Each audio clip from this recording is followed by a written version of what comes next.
hope you had a chance to watch the feature, The Throwaway Children, this weekend on W5. If not, it of course is online, and that was the brainchild of award-winning journalist Victor Malarek. And you know, a couple big things on your resume here, including a Gemini for Top Broadcast Journalist 97, four-time recipient of the Michener Award, top Canadian prize for public service journalism. Pleasure to have you here. Well, thank you.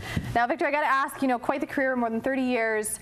How did you get into this business? I actually fell into it by sheer accident. I answered an ad in a newspaper in Montreal that was asking for an office boy, and it was at Weekend Magazine. And out from there in 1968 sprouted this thing that I never thought I would do, was journalism. I got into reporting on police and issues that were happening around Montreal.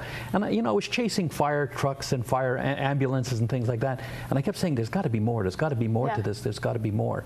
And I just turned it around and said, I want to investigate things. I just don't want to report the meanderings of politicians and whatever. I want to go out and investigate stuff. And you know, my editors have always said, you want to investigate, you want to blow things out of the water, we'll back you, but you got to do it.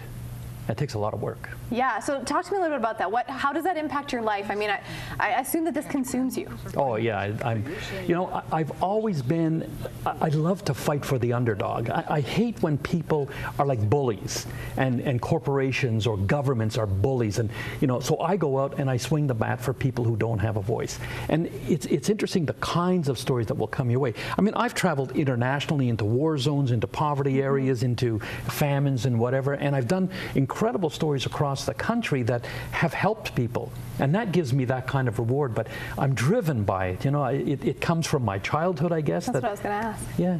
What is the, what do you think is that trigger behind that deeper curiosity? Well, I came from a broken home, so I lived in foster care for a couple of years. Then I was put into institutional care in Quebec. There were all kinds of things that happened to me there, and to the boys and to the girls who were in other institutions, and I knew it. And no one came to our defense. No one would believe the kids. Today, now they're believing the kids, like the story I've just done on W5. I had this feeling as a child that if I got out of this, I would make sure I would listen. And that's what I do the best. I listen. And when I hear that ring of truth, and I hear the suffering and the pain or whatever, I go out and I say, I'm going to do this. I'm going to investigate this issue. I got to ask you, most people out there, they love that gotcha journalism, that spring up on somebody and interview them right there. How do you deem when that is appropriate? Well, I try to set up interviews with everyone. And I really believe, for example, that any elected official has a responsibility to the public to speak to them. Yeah. They hate speaking to me because I ask the tough questions. I will not back down. And they're media. People always say, we're not going to talk to you. We're not going to talk to you. Well, you can talk to me one way, you can talk to me another. I then make a decision that I will have an unscheduled interview with them. I will appear wherever they are and ask the tough questions. Not for me.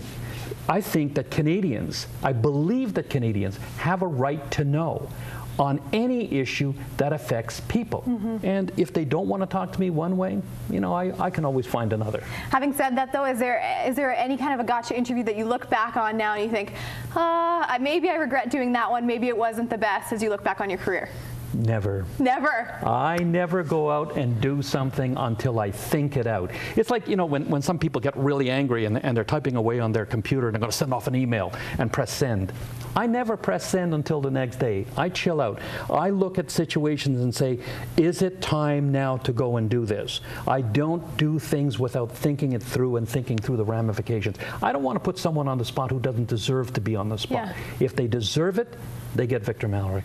Very interesting. Thank you for being here this morning. We really appreciate it. Thank you. Victor Malarek, award-winning journalist right here on CTV Morning Live.